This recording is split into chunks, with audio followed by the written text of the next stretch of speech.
देखिए, माँ के बाद आपका जो पाठ है 95 पृष्ठ पर क्या है? महोदध। महो मतलब महान, उदधि मतलब समुद्र। ठीक है। तो अगर आप भारत के मानचित्र को देखें तो उत्तर में हिमालय है, दक्षिण में हिंद महासागर है कि नहीं?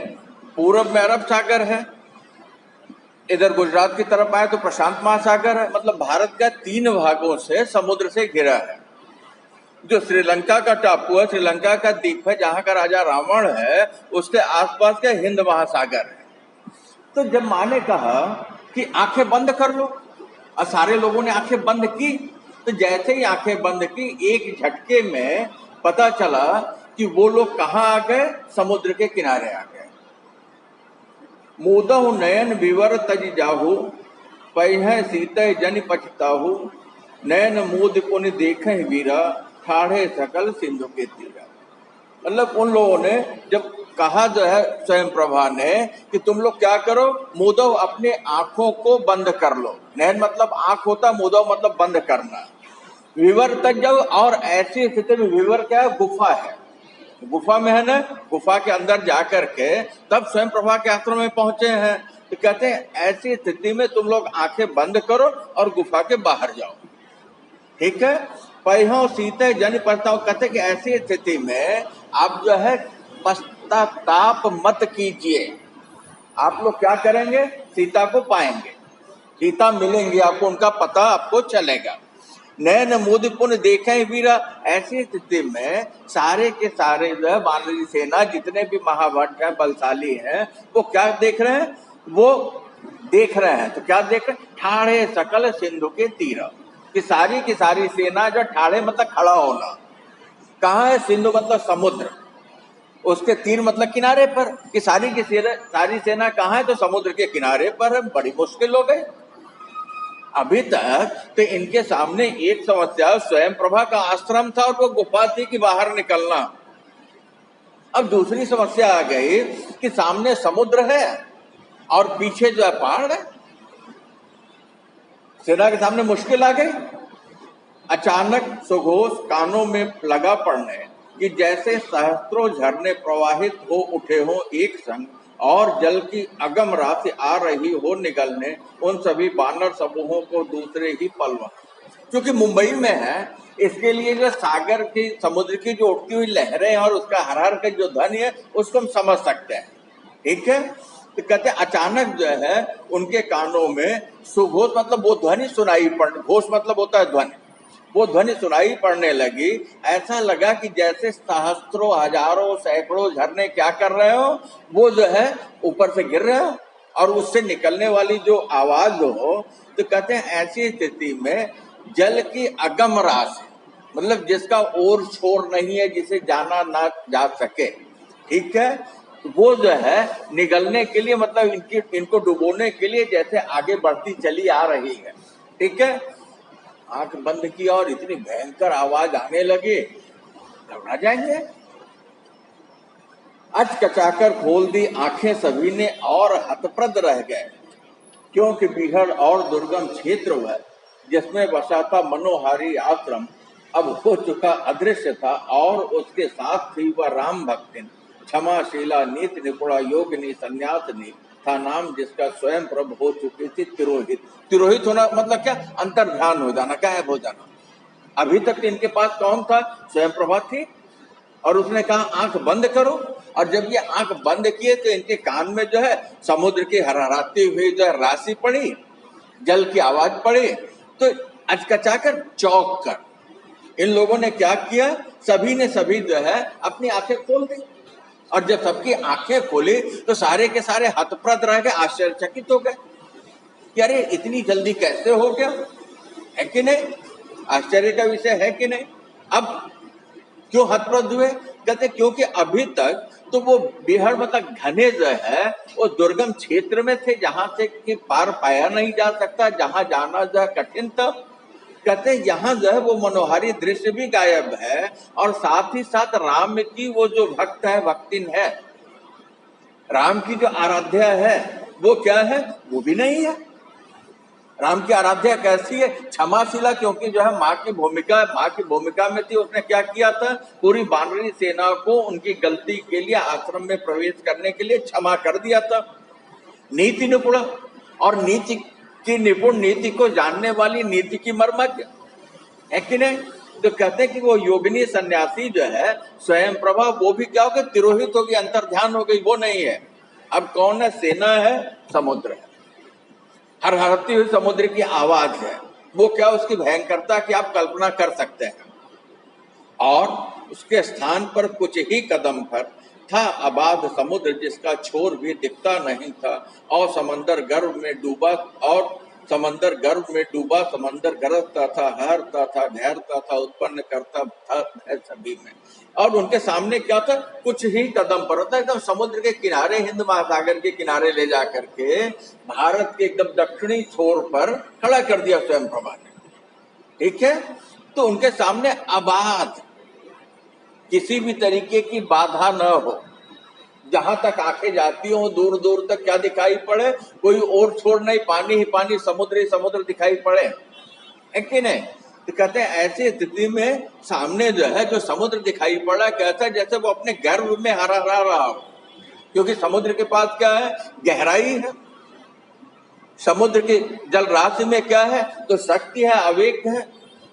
सेना घबराई कि अब क्या होगा। अब तो लगता है कि ये समुद्र डुबो देगा। कितनी समस्याएं आ रही हैं। कोई बड़ा काम बेटा बहुत आसानी से नहीं होता। बड़े काम के लिए हमें क्या करना पड़ता है? बड़ी मेहनत करनी पड़ती है। अगर हमारा लक्ष्य बड़ा हो तो बड़े लक्ष्य को पाने के लिए हमें क्या करना पड़ेगा? बड़ा काम करना पड़ेगा, बड़ी मेहनत करनी पड़ेगी, नींद त्यागनी पड़ेगी। कहते सामने जो है गर्भ में डूबा हुआ, हरहराता हुआ समुद्र है, और वो सारे के सारे वानरी सेना के हृदय में क्या पैदा कर रहा है? भय, डर पैदा कर रहा है। भयभीत है सेना। क्यों भाई? काम तो हो गया था ना, अब तो पहुंच गए और नजदीक। और जो डर गया वो क्या होगा? वो कार्य पूरा कर पाएगा? ये समुद्र की भयंकरता को बताना और स्वयं प्रभा की सामर्थ्य को बताना कि उसने ले जा करके वहां खड़ा कर दिया। एक क्षण के बाद ही देखा सभी ने एक अनुपम ज्योति किष्किंधा नगर की ओर उड़ती जा रही है, जहां था श्री राम का आलोक पट। ज्योति जो स्वयं ज्योतित थी, सभी ने लिया फिर पहचान उसको, और नमन कर तपस्विनी स्वयं प्रभु को कर उठे जयकार वे श्री राम का, और करने लगे मंत्रणा फिर लगे। कैसे पता उनको लग सकेगा जान की क्या इस गरजते महोदध के तीर पर। तो अब एक क्षण के बाद जो है समुद्र के किनारे हरहराता समुद्र है, उसकी ध्वनि है जो कि डर पैदा कर रहा है। लेकिन क्षण मात्र में इन्होंने जब आकाश की तरफ देखा तो एक अनुपम ज्योति पुंज, अनुपम जिसकी उपमा न दी जा सके, ज्योति मतलब प्रकाश, तो प्रकाश का एक समूह जो है उड़ता हुआ आकाश में चला जा रहा है। कहा? किष्किंधा नगर की ओर। तो किष्किंधा क्या है बेटा? नहीं जानते? किष्किंधा नगर, किष्किंधा पर्वत कहाँ है, मतलब क्यों जा रही है वो ज्योति उधर? अब वहां कौन है? श्री राम है कि नहीं? जो सुग्रीव का राज्य है, तो सुग्रीव जो है राम के मित्र हुए, तो राम जो कहा? सुग्रीव के पास है। अंगद के नेतृत्व में सेना निकली है, तो यहां सेना को उसने समुद्र के किनारे कर दिया। अब स्वयं प्रभा का जो पूर्व जन्म का वरदान था कि साक्षात जब जानकी की खोज में सेना निकलेगी और वो पता बताएगी, मार्गदर्शन करेगी, ऐसी स्थिति में विष्णु भगवान का दर्शन होगा। राम किसके अवतार है? विष्णु के अवतार है कि नहीं? तो वो ज्योति जो कहाँ जा रही? किष्किंधा पर्वत की तरफ जा रही है, वो उड़ती हुई जा रही है। तो क्यों जा रही? कहते जहां श्री राम का आलोक पर, मतलब श्री राम का प्रकाश है, जहां स्वयं साक्षात श्री राम मौजूद है। और ये जो ज्योति जा रही है, ये कहते स्वयमेव ज्योति, मतलब अपने स्वयं के प्रकाश से। तो स्वयं प्रभा का स्वयं का प्रकाश किस बात का है? तपस्या का, तप का, तेज का प्रकाश है कि नहीं? जो स्वयं से प्रकाशित है। ठीक है, आगे चले। सभी ने उस ज्योति को जाते हुए पहचान लिया। तो जब सभी ने पहचान लिया तो सबने क्या किया? नमन किया, प्रणाम किया, क्योंकि बड़ा काम उसने कर दिया था। वो कौन है? कहते वो तपस्विनी स्वयं प्रभा है, और सभी जो है स्वयं प्रभा की जय जयकार किए, है कि नहीं? और इसके साथ थे अब वो आपस में मंत्रणा करने लगे। मंत्रणा करना मतलब राय करना, सलाह करना। क्या मंत्रणा करने लगे? कि भाई अब समुद्र के किनारे यहाँ तो आ गए, सामने समुद्र है, कोई रास्ता नहीं है, अब हम लोग जानकी का पता कैसे पाएंगे, है कि नहीं? मशविरा करने लगे, आपस में विचार विमर्श करने लगे, है कि नहीं? तो मंत्रणा करने लगे, लग सकेगा जानकी का इस गरजते महोदय के तीर में। कहते हैं कि ये जो महोदय महान उदय महासागर है, हिंद महासागर है, इसके तीर मतलब किनारे पर जानकी का, जगत जननी सीता का क्या कुछ पता लग सकेगा? आगे रास्ता नहीं है, समुद्र है, और समुद्र कहता है समुद्र लांघा नहीं जा सकता। वानरी सेना चली थी इसके पास, उस समय तो जब पानी के जहाज भी नहीं रहे होंगे, है कि नहीं, कि उधर पार जाके देखा जा सके। जानकी का पता जाने बिना उनके लिए वापस लौटना किष्किंध नगरी असंभव था, क्योंकि वैसी परिस्थिति में सुनिश्चित उनके लिए सुग्रीव ने करके रखा था प्राण दंड। कहते जानकी का पता अगर न मिले, जानकी कहाँ है इस बात की अगर सूचना उन्हें नहीं होती है, तो वो क्या वापस नहीं लौट सकते।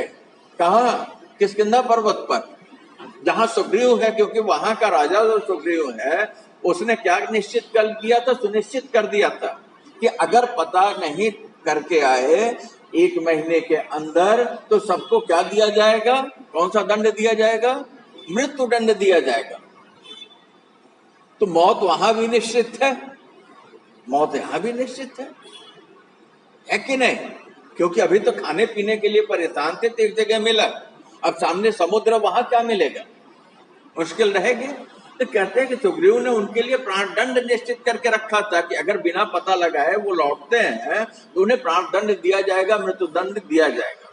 किंतु उनको स्मरण आते तपस्विनी स्वयं प्रभु के वचन धीरज बधाते से एक ही क्षण में समूचे वानरी दल को निकालूंगी यहाँ से उस जगह पर जहां से तुमको लगेगा पता बिल्कुल ठीक माता जानकी है कहाँ का। ठीक है, परेशान विमर्श चल रहा है, सोच रहे हैं कि लौट के भी नहीं जा सकते। तभी जो है उन्हें एक बात का स्मरण हुआ, याद आया। कौन सी बात याद आई? कि तपस्विनी स्वयं प्रभा ने एक वचन दिया था, एक बात कही थी, वो बात बड़े काम की थी। देखिए, हम पूरी बात सबकी सुने न सुने, लेकिन जो हमारे काम की बात होती है हम उसको सुन लेते हैं कि नहीं, है कि नहीं? जो हमारे काम की बात होगी उसको बड़े ध्यान से सुन लेंगे अगर हमारा फायदा हो रहा है तो वानरी सेना ने तपस्विनी स्वयं प्रभा के उस बात को जो तुरंत स्मरण किया। क्या वही जो है उस वानरी सेना को क्या कर रहा है? धीरज बधा रहा, धैर्य दे रहा है। लेकिन आशा की ज्योति जो है वो दिखाई पड़ रही। कहाँ दिखाई पड़ रही? स्वयं प्रभा के उस वचन में कि जानकी का पता तुम्हें चलेगा, और स्वयं प्रभा की सामर्थ्य का परिचय सबसे हो गया है। तो कहते एक ही क्षण में उसने क्या कहा था कि क्षण क्या हुआ बेटा? उसने क्या कहा था? एक ही क्षण में मतलब क्षण मात्र में मैं यहां से तुम सभी को निकालूंगी। कहां से? अपने उस आश्रम से, उस गुफा से। एक बात उसने कही थी, वो प्रमाण है तो प्रत्यक्ष के लिए कोई प्रमाण की जरूरत होती है नहीं, क्योंकि वो बात उनके साथ घटित हो गई कि क्षण मात्र में उसने जो है क्या किया कि उस जगह से निकाल दिया। और उसने उसी के साथ कही थी कि निकालूंगी तो कहाँ छोड़ूंगी? जहां तुमको जो है जानकी का बिल्कुल सही सही पता चलेगा। नहीं, इनको ये भरोसा है कि स्वयं प्रभा ने अगर इतना किया है तो निश्चित तौर पे माता जानकी का पता उन्हें जो इस जगह पर चलेगा। ठीक है, आगे चले। था सुस्पष्ट उनको इसी स्थल पर मिलेगा जानकी का पता, पर कैसे नहीं वे जानते थे। अब स्वयं प्रभा की बात से एक बात तो बहुत ही मतलब अच्छी तरीके से स्पष्ट थी, बात बहुत साफ थी कि उनको इसी स्थान पर जानकी का, सीता कहाँ है, उनके होने का पता चलेगा।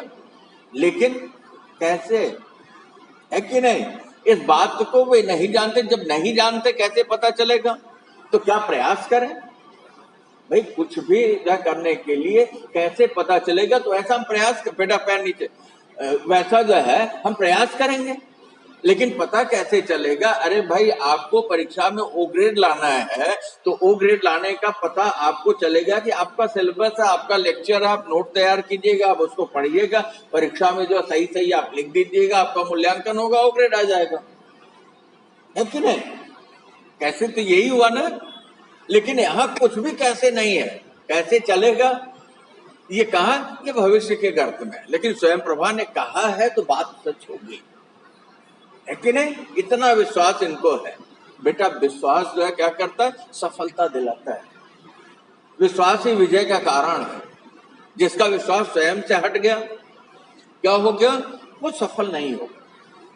तुरंत हमारी शक्ति कैसी हो जाएगी? आधी हो जाएगी, और नई संभावना उनको दिखाई दे रही थी दूर तक कि पा सकेंगे माता सीता का पता हुए, महोदध के सामने जिसका नहीं था और अथवा छोर कोई, कहते। लेकिन और संभावना, मतलब और कोई संभावना उन्हें यहां दिखाई नहीं पड़ रही है दूर दूर तक, क्योंकि समुद्र गरज रहा है, आगे जाने का मार्ग नहीं है, रास्ता नहीं है। कहते दूर दूर तक जो है उन्हें इस बात की संभावना भी नहीं दिखाई पड़ रही कि मातु मतलब माता सीता का जो है पता उन्हें इस महोदध महासागर के सामने जो है किनारे पर कहां से मिलेगा, है कि नहीं? हिंद महासागर के किनारे हैं, तो कहते हैं कि यहाँ कैसे मिलेगा जिसका कोई पता नहीं है, और ये जो महासागर है वो कैसा है? कहते इसका कोई और मतलब शुरू और छोर मतलब किनारा, मतलब शुरू से अंत तक हम देख ही नहीं पा रहे हैं। जैसे समुद्र के किनारे आप जाते हैं तो आप देखिए, देखना शुरू करते हैं तो पानी ही पानी दिखाई पड़ता है, बाद में लगता है जैसे आकाश जाकर के, बादल जाकर के मिल रहे हो समुद्र से, है कि नहीं? बहुत मुश्किल है, कैसे जाएंगे भाई? रास्ता कोई सुझाई नहीं पड़ रहा, दिखाई नहीं पड़ रहा है, कोई और छोर नहीं है, बड़ी समस्या है। बाली सुत का मुख हुआ था म्लान, बोले तपस्वनी स्वयं प्रभु की साधना की शक्ति से हम सब निकल आए सुरक्षित जलद तट पर, किंतु पहले ही समय व्यतीत सारा हो चुका, वह जो दिया था जानकी की खोज के लिए सुग्रीव ने। तो कहते हैं कि अब बाली का जो पुत्र है, क्या नाम है? इसकी पहले चर्चा आई है, जिसके नेतृत्व में सेना निकली है,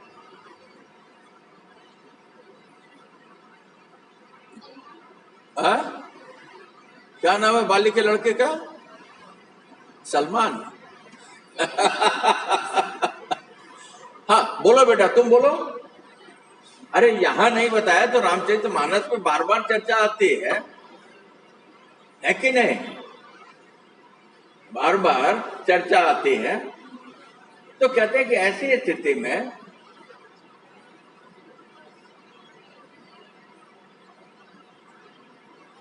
बाली का कौन सा पुत्र था कि मरते समय उसने जब भगवान श्री राम को दे दिया था? सुग्रीव तो राजा हुआ, बाली सुग्रीव भाई थे, है कि नहीं?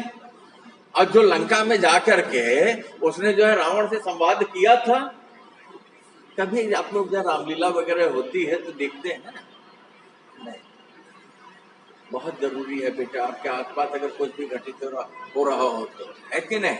अंगद तो कहते हैं कि बाली का जो पुत्र है, जिसके नेतृत्व में ये सेना निकली है, उसका चेहरा कैसा हो गया? म्लान हो गया। म्लान होना मतलब क्या? मलिन होना, दुखी होना, है कि नहीं? क्यों? दुख की वजह से एकदम सांवला काले जैसा होने लगना, चेहरे पर क्या किसी भी तरीके का उत्साह का न रहना। तो क्या बोले?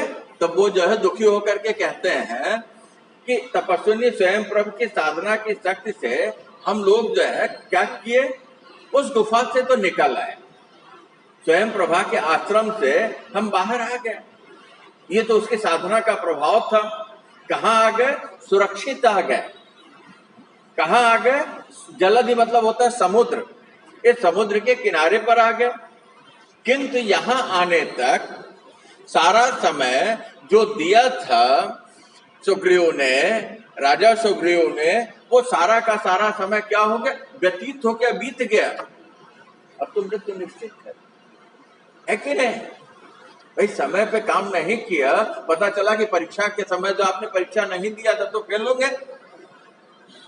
तो पूरी वानरी सेना जो है परीक्षा में जो है अब क्या हो रही है, असफल हो रही है, क्योंकि समय जो है बीत गया है।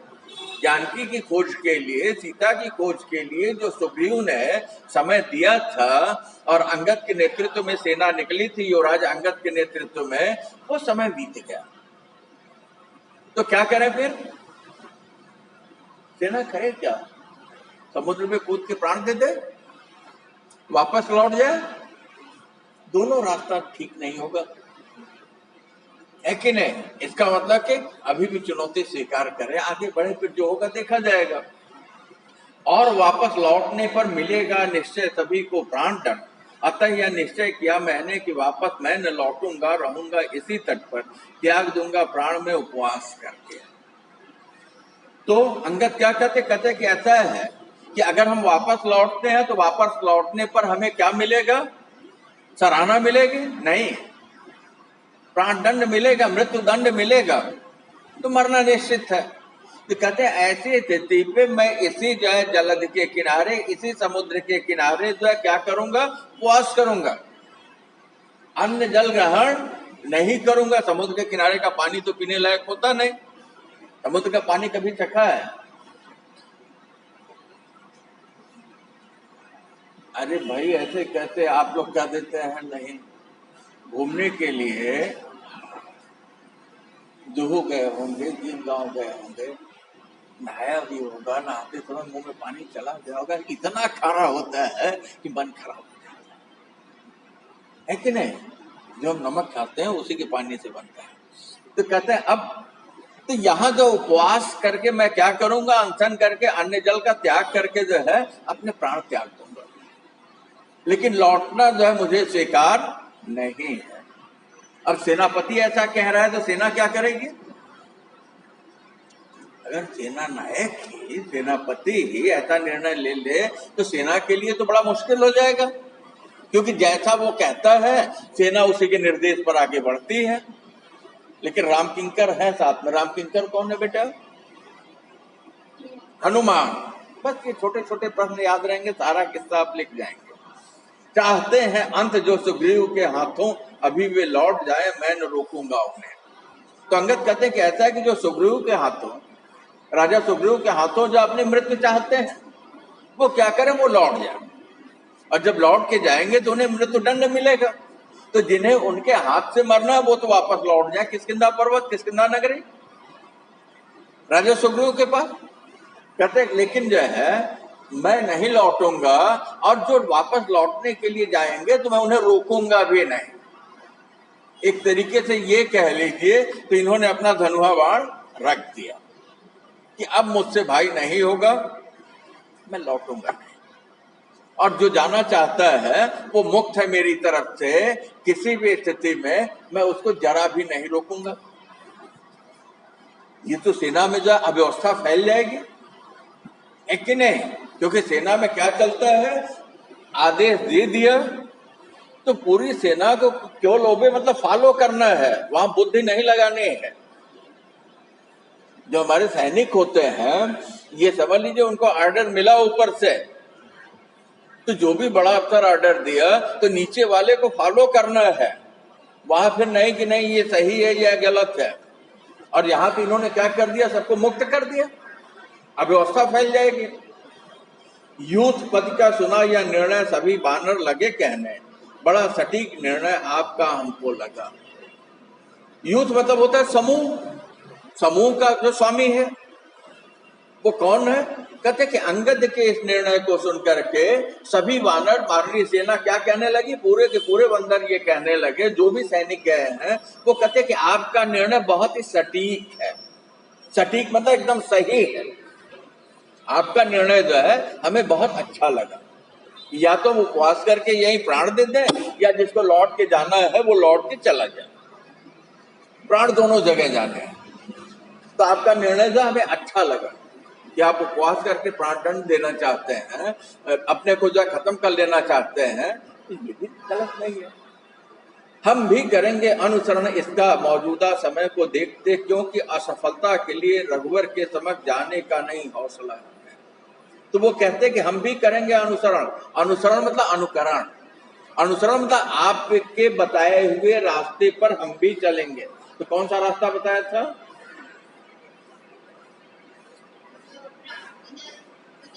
उपवास करके प्राण त्याग देंगे। तो सेना कहती कि आपका विचार हमको सटीक लगा, हम भी क्या करेंगे? हम भी अनुसरण करेंगे, हम भी वही करेंगे, है कि नहीं? क्योंकि मौजूदा ये आज का जो समय है, इसको देखते हुए कि हम असफल रहे। किससे असफल रहे? किसकी खोज में बेटा? सीता की खोज में, जानकी की खोज में हम असफल रहे। तो अब रघुवर के समक्ष, रघुवर कौन है? श्री राम है। कहते उनके सामने जो है जाने का हमारे अंदर हौसला नहीं, हमारा साथ नहीं, हमारी हिम्मत नहीं है कि हम उनके सामने जाएं और ये कहें कि नहीं, खोजने के लिए हम निकले थे और जानकी का पता नहीं चला। अजीब स्थिति है। सेना करे तो क्या करे? तो अंगद की बात को मानने के लिए सेना तैयार है, तो क्या करेगी सेना? जो है उपवास करके प्राण त्याग देगी।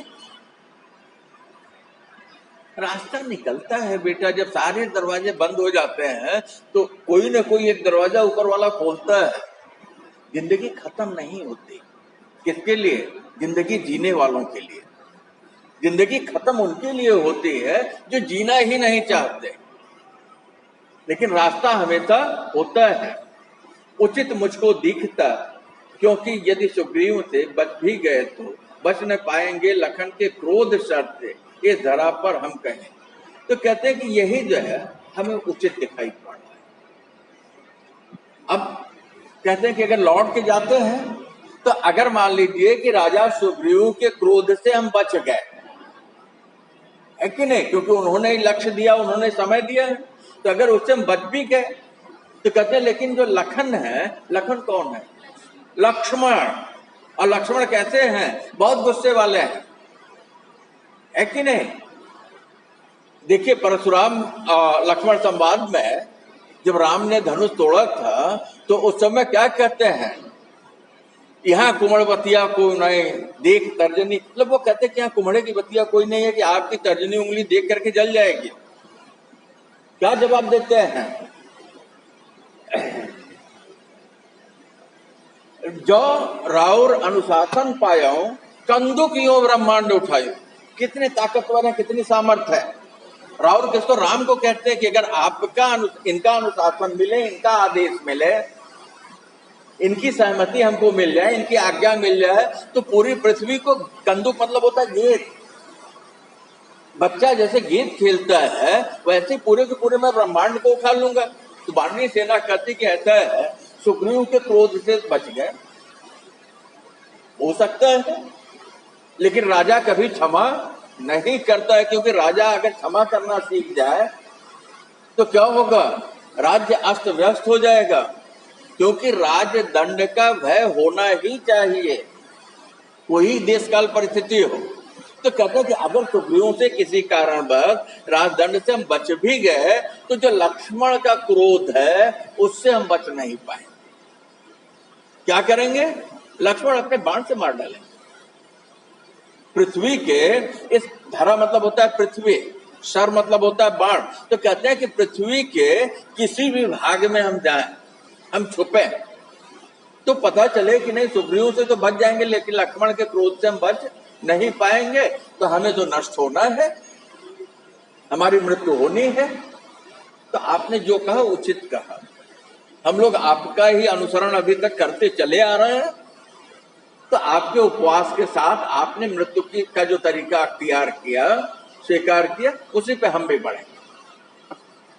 देखिए जीना और मरना अगर एक साथ जो है सेना सोच लेते हैं तो जिएगी, है कि नहीं? और वही वो बढ़ जाते, जाने के लिए तैयार हो जाते, तो मुश्किल हो जाता। उचित यह होगा कि सब मिल बैठकर कोई रास्ता, कोई निकाले रास्ता, चर्चा करें रघुवर कथा कि किस तरह वे त्याग सत्ता को चले उद्धार करने संत मुनियों वानरों का, और अपने लक्ष्य की आपूर्ति के हित किस तरह वे कष्ट अग्नित सहते रहे अब तक। तो कहते कि ऐसा है तो कौन कहता है? पवन सुत। पवन सुत कौन है बेटा? पवन सुत कौन है? क्या पता कौन है पवन सुत? हनुमान, राम किंकर, भक्तराज। तो कहते हैं हनुमान जो है, कहते हैं कि भाई उचित यह होगा, उपवास करने के लिए कह रहे हैं तो उपवास करके प्राण त्याग देंगे, और सारी सेना जो है अंगद का अनुसरण करने को तैयार है कि नहीं? लेकिन हनुमान क्या है? बल बुद्धि निधान, उनमें ताकत भी है, उनमें बुद्धि भी है। तो बेटा विवेक का जागृत होना, बुद्धि का जागृत होना बहुत जरूरी है। बुद्धिमान व्यक्ति जो है किसी भी असंभव से असंभव कार्य को वो संभव कर लेता है, उसके यहाँ निराशा नहीं होती, उसके यहाँ टीटी आएगा ऐसा नहीं होता है। उसके यहाँ क्या होता है कि नहीं, हमारा ओवरेट आएगा ही आएगा। जरा सी समस्या आई, नानी दादी बीमार पड़े तो हम परेशान हो गए, हम अस्वस्थ हो गए, मुश्किल आई तो हम परेशान हो गए, नहीं हमें ये है। तो राम किंकर कहते हैं, पवन पुत्र कहते हैं, हनुमान कहते हैं उचित यह होगा।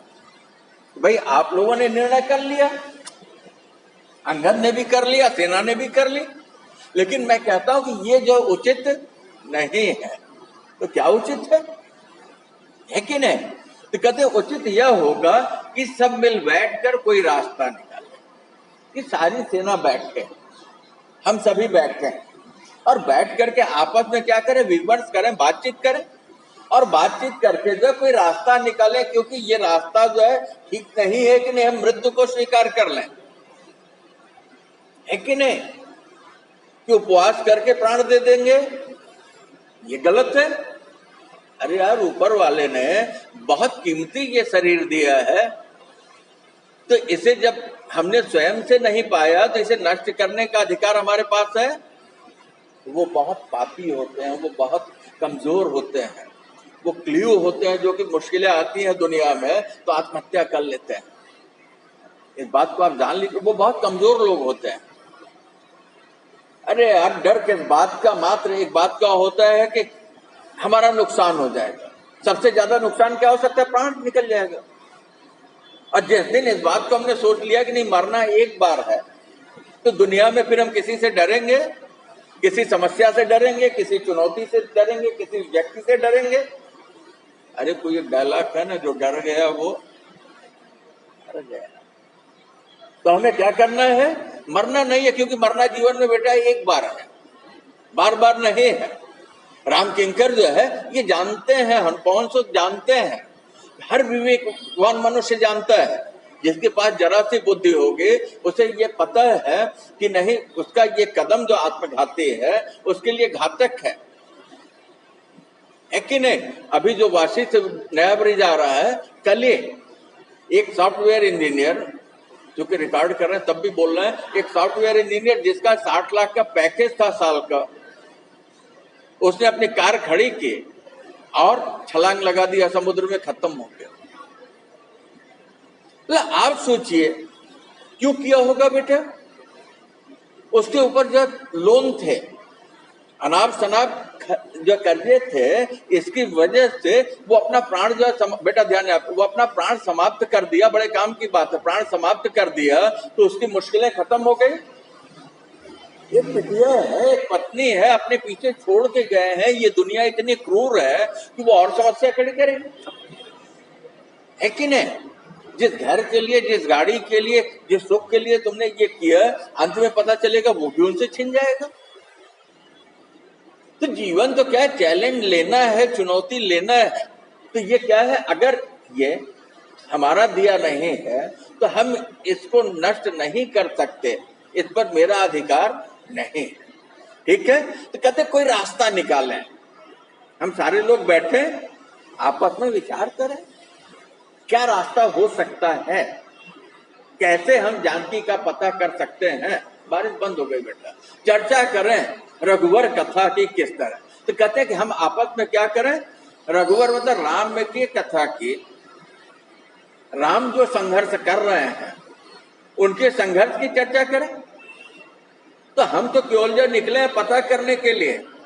और ये देख लीजिए उन्होंने किसका त्याग किया है, सत्ता का। राज तिलक होना था, क्या हो गया, पंचवटी में आकर के उनकी पत्नी जानकी का अपहरण हो गया। क्या कर रहे हैं, हे खगमृग हे मधुकर श्रेणी, तुम देखिए सीता मृग पशु पक्षियों से पेड़ पौधों से वो पूछ रहे हैं, है कि नहीं। कितना संघर्ष है। तो अगर राजा के लड़के राजकुमार को जिसका राज तिलक होना है उसके सामने इतना संघर्ष है, तो हमारे सामने जो आया तो हम उसकी चर्चा करें, उसी में से रास्ता निकलेगा। बेटा रामचरितमानस पढ़ना, जो तुलसीदास ने लिखा है, जीवन की सारी समस्याओं का समाधान वहां आपको मिलेगा। ठीक है, आगे चले। तो कहते हैं कि हनुमान कि हम रघुवर की कथा की, उनके संघर्ष की कथा को उस पर चर्चा करें। कहते ये त्याग सत्ता को चले उद्धार करने संत मुनियों बानरों का। कहते कि उन्होंने राज सत्ता का त्याग किया, उन्होंने वनवास स्वीकार किया। क्यों स्वीकार किया, क्योंकि राक्षसों के अत्याचार से धरती त्राहि त्राहि कर रही थी, ऋषि आश्रम को कैसे उजाड़ दिए जा रहे थे। तो कहते हैं कि जो हमारे संत मुनि ऋषि थे, उनके उद्धार के लिए, जो कि अपने उद्धार के लिए तपस्या करते हैं, लेकिन नहीं, उनकी सुरक्षा के लिए, उनके संरक्षण के लिए। और जो जंगल में रहने वाले जो बंदर या ऐसे समूह हैं, उनकी रक्षा के लिए। क्योंकि जब पेड़ पौधे रहेंगे नहीं, जंगल रहेगा नहीं, तो जंगल में रहने वाले जो जीव जंतु हैं, पशु पक्षी रहेंगे नहीं, रहेंगे। बड़ा विमर्श जो है यहाँ कभी कर रहा है, कहते हैं उसके लिए वो निकले अपने लक्ष्य की आपूर्ति के हित। तो कहते हैं कि उनका जो उद्देश्य है, आपूर्ति मतलब पूरा करने के लिए। किसको पूरा करने के लिए, अपने लक्ष्य को। हम क्या करेंगे, हम जो ऋषि मुनि हैं, जो संत हैं, जो वानर हैं, हम क्या करेंगे, उनकी रक्षा करेंगे। तो उसके लिए उन्होंने राज्य का त्याग किया। और आज वो कष्ट अगणित, वो जो दुख सह रहे हैं, जिसे जो है गणित मतलब गिना जा सकता, अब मतलब नहीं जिसे गिना नहीं जा सकता, कष्ट ही कष्ट सह रहे हैं, है कि नहीं। तो कहते सहन करते रहे अब तक। उन्होंने अब तक जो कष्ट सहन किया, जिसकी गणना नहीं कर सकते, किसके लिए किया, हमारे लिए किया, ऋषि मुनियों तपस्वियों के लिए किया, इस धरती की रक्षा के लिए, गाय और ब्राह्मण की रक्षा के लिए किया। किसके लिए, धर्म की स्थापना के लिए किया, है कि नहीं। यदा यदा ही धर्म से ग्लानिर्भवति भारतम। तो जैसे जैसे जो धर्म की हानि होती है, तो तुलसीदास क्या लिखते हैं बेटा, जब जब हो धर्म की हानि, बाढ़े असुर महाअभिमानी। तो क्या होता है, तो प्रभु शरीर धारण करके आते हैं, किसके लिए, धरती के उद्धार के लिए। कहते हैं कि हम जब किसी और को न देखें, हम अपने रघुवर को देखें, उनके जीवन संघर्ष को देखें, उनकी चुनौती को देखें, है कि नहीं। कितना गजब का, कितना भयंकर चुनौती है। राजकुमार वलकल वस्त्र में निकल गए, साथ में कोई साधन नहीं है, जंगल में आके रहते हैं, 14 साल का वनवास है। वनवास के दौर में जो उनकी धर्मपत्नी का रावण जो अपहरण कर लेता है, हरण कर लेता है। कोई और होता तो लौट जाता अयोध्या, या कोई और नहीं लौट जाता बेटा। और कोई और होता, ऐसी मुश्किल आती कि भाई जब पत्नी का भी जो हरण हो गया, तो सबसे पहले वो अयोध्या जब सूचना देता कि भाई ऐसा है कि ऐसा ऐसा हुआ, पता करने के लिए भरत जो सेना भेजो, यही नहीं। लेकिन अयोध्या से सेना आ जाती है, लंका को वो विजित कर लेते, तो उद्देश्य पूरा नहीं होता। उनका उद्देश्य क्या था कि जितनी कोल किरात भील जंगल में रहने वाली जातियां हैं, जो अपने को सबसे कमजोर समझती हैं, उनका एकीकरण। तो बड़ा कार्य करने के लिए बड़ी चुनौती। तो कहते हैं कि राम की कथा को हम याद करें, उनके जीवन संघर्ष को हम याद करें, किस तरह से कष्ट अगणित, मतलब किस तरीके से वो कष्ट सहन करते रहे हैं अब तक, जिसकी गणना नहीं की जा सकती। और कष्ट खत्म भी नहीं हुआ है, क्योंकि अभी जानकी का तो पता ही नहीं चला है, आगे तो और कष्ट आने वाला है कि नहीं। क्योंकि अभी तो कहा है, सारा का सारा जो है काल के गाल में है, भविष्य में छुपा हुआ है। वर्तमान जो कहता है, कहता है कि जो बीता है भूत, वो भी संघर्ष का था, भूतकाल, भूत मतलब राक्षस, जो बीता है वो भी जो संघर्ष का था, और वर्तमान भी संघर्ष का है। अब भविष्य के गर्त में क्या छुपा है ये पता नहीं है, लेकिन वो किसके लिए है? हमारे लिए। तो हमें उनके संघर्ष को याद करें। तो अगर किसी दूसरे के बड़े दुख को देखेंगे तो हमारा दुख कम होगा ना, कि अरे भाई मैं ही अकेले नहीं और लोग भी हैं। तो हमें क्या करना चाहिए? प्राण नहीं त्यागना चाहिए। हमें क्या करना चाहिए? अगर वो संघर्ष कर सकते तो हम क्यों नहीं कर सकते? है कि नहीं? ठीक कहते हैं पवन सुत। तो इस बात को जब हनुमान ने कहा तो ठीक कहते हैं पवन सुत, ऋक्षराज जामवंत ने कहा। तो पूरी वानरी सेना में जो सबसे उम्र में बड़े हैं, जामवंत एक मंत्री बोला, है कि नहीं? तो जो उम्र में सबसे बड़े हैं तो उनके पास क्या होगा? अरे बूढ़े हो गए तो उनके शरीर में तो उतनी सामर्थ्य भी नहीं है कि सेना के लिए लड़ सके। लड़ने के लिए तो शारीरिक शक्ति चाहिए बेटा, शक्ति के साथ जो है बुद्धि चाहिए। सलाहकार आपका अच्छा होगा तो आपकी सफलता मिलने में कम श्रम में सफलता मिल सकती है, लेकिन आपको सलाह देने वाला अगर नहीं है और निर्णय आपको करना है तो हो सकता है कि आपका निर्णय बहुत सही न हो। जैसे मम्मी या पापा आपसे कहते हैं बेटा ये नहीं ये करो, तो आप कहते हैं मम्मी ऐसा है कि वो बीते जमाने की बात है, अभी ये नहीं चलता। बेटा जो अनुभव है, जो परिणाम है, जो रिजल्ट है वो कभी नहीं बदलता, जो कार्य करने का तरीका बदल सकता है। तो हमें जो सलाह किसकी माननी चाहिए? अपने बुजुर्गों की माननी चाहिए। तो इसमें जो है ऋक्षराज जो जामवंत है उन्होंने कहा कि नहीं ठीक कहते हैं पवन सुत। बेटा पवन सुत कौन है?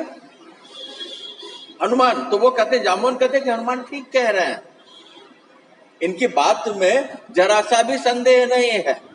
आप लोग जो अंगद का अनुसरण करने को तैयार है, अच्छी बात है, अनुसरण कीजिए, लेकिन पवन सुत जो कह रहे हैं इसको भी हमें करना चाहिए। आपस में विचार विमर्श करना चाहिए। राम के संघर्ष के ऊपर जो है हमें चर्चा करनी चाहिए। राम के संघर्ष के ऊपर चर्चा करेंगे तो हमें कोई ना कोई रास्ता मिलेगा। ठीक है? फिर बैठ सब चर्चा लगे करने कथा से राम। तो क्या हुआ? वानरी सेना जो अभी डरी थी, अचकचाई थी, भयभीत थी, रास्ता नहीं मिलेगा, किंग कर्तव्य विमूढ़ थे, और अंगद के द्वारा तुरंत लिए गए निर्णय को सुन करके कि नहीं वो प्राण त्याग देंगे उपवास करके भूख हड़ताल से, तो पूरी सेना जो उनका अनुसरण करने को तैयार थी। लेकिन हनुमान कहते हैं कि नहीं नहीं, ये रास्ता ठीक नहीं है। रास्ता ये ठीक है कि हम बैठे आपस में विचार विमर्श करें और रघुवर श्री राम के जीवन संघर्ष की कथा को सुने, उसको देखें, उसको जाने कि वो निकले किसके लिए हैं। तो ऋषि के लिए निकले हैं, मुनियों के लिए निकले हैं, संतों के लिए निकले हैं, वानरों के लिए निकले हैं, वन की रक्षा करने के लिए निकले हैं, धर्म की रक्षा करने के लिए निकले हैं। और कितना वो संघर्ष कर रहे हैं, है कि नहीं? राज्य त्यागा, पत्नी का हरण हुआ, आकर के जो सुग्रीव से मदद लेनी पड़ रही है, बाली का वध किया, है कि नहीं? और पता चल रहा है कि अभी वो इंतजार कर रहे हैं कि वानरी सेना आएगी तो सूचना मिलेगी सीता को। क्योंकि इस बात को आप जानिएगा कि राम ब्रह्म है, तो राम आकर के यहाँ क्या कर रहे थे? नरलीला कर रहे थे। जिस बात को उन्होंने जो है जानकी से पंचवटी में ही कहा था, तुम पावक में करो निवासा, अब हम करब कछुक नरलीला। सीता हरण के ठीक पहले का है। तो उसको छोड़िए, मतलब मनुष्य का जीवन संघर्ष। तो बेटा जो संघर्ष क्या करता है? संघर्ष तोड़ता नहीं, कभी संघर्ष मांझता है। कोयले की खदान से हीरे का टुकड़ा निकलता है, चारों तरफ कोयला ही कोयला होता है। अब इसके बाद जो उसे क्या किया जाता है? उसे मांझा जाता है। जितना ज्यादा कोन काटा जाता है उतनी ज्यादा उसकी चमक बढ़ती है और उसकी रोशनी बिखरती है, और उतना ही ज्यादा वो कीमती होता चला जाता है कि नहीं? विश्व का सबसे बड़ा हीरा जो है वो कोहिनूर हीरा, जो कि आज हमारे पास नहीं है, ब्रिटेन के पास है, महारानी के कोष में, है कि नहीं? सबसे बड़ा हीरा था, सबसे चमकदार हीरा। तो अगर हीरे का टुकड़ा जो है तरासे जाने के बाद जो उसकी कीमत बढ़ सकती है, तो मनुष्य जब संघर्ष से तरासा जाएगा तो उसमें चमक आएगी कि नहीं आएगी? अरे यार, स्वयं प्रभा में किसका बल था, किसकी चमक थी? तपस्या की चमक थी। तपस्या का मतलब गिरुआ वस्त्र पहन के जंगल में जाने से नहीं है। गृहस्थ एक तपोवन है। यहाँ तो हम मेहनत करते हैं, खुद खाते हैं, परिवार का पोषण करते हैं, इसके बाद और भी जो साधु महात्मा आते हैं, अन्य लोग आते हैं, हम उनका भी पोषण करते हैं, है कि नहीं? अभी जब वो कहेंगे सर ऐसा है कि अपना तो पूरा ही नहीं होता, हम कैसे दूसरे का करें? बेटा, जब बहुत से लोग हमारे ऊपर निर्भर होते हैं और एक दूसरे के साथ हमारा चलता चला जाता है। कहते ऋक्षराज कहते हैं कि हनुमान ठीक कहते हैं। और सभी बैठ गए चर्चा करने के लिए। तो किसकी चर्चा करने के लिए बैठ गए? कथा श्री राम की।